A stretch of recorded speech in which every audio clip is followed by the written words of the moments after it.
Nous constatons que malgré la présence de nombreux demandeurs d'emploi, de nombreuses entreprises peinent à recruter pour certains postes. Une étude de la Confédération des petites et moyennes entreprises met en lumière les difficultés des entreprises à conclure des projets de recrutement.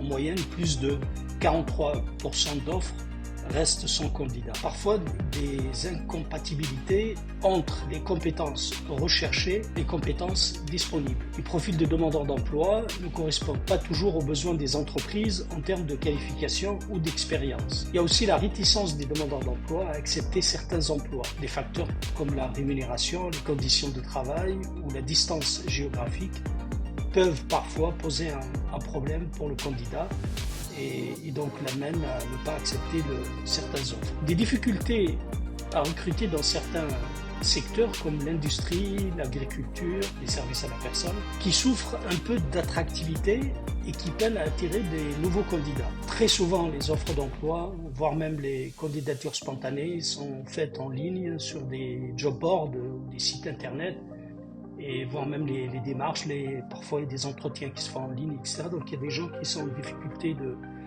pour utiliser ces supports-là, et donc ça pose un problème justement pour pouvoir saisir des opportunités d'emploi.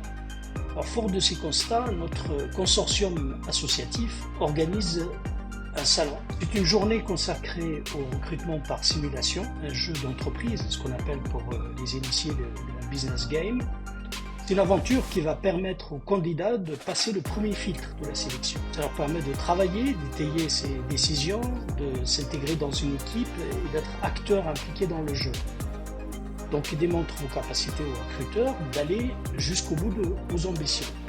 Le jeu d'entreprise, c'est une simulation interactive qui reproduit les mécanismes d'une entreprise réelle. Il permet aux participants de prendre des décisions stratégiques et de gérer des ressources, de faire face à des situations complexes et d'observer les conséquences de leurs choix, telles que la prise de décision, la résolution de problèmes, le travail en équipe, la négociation ou encore de la créativité.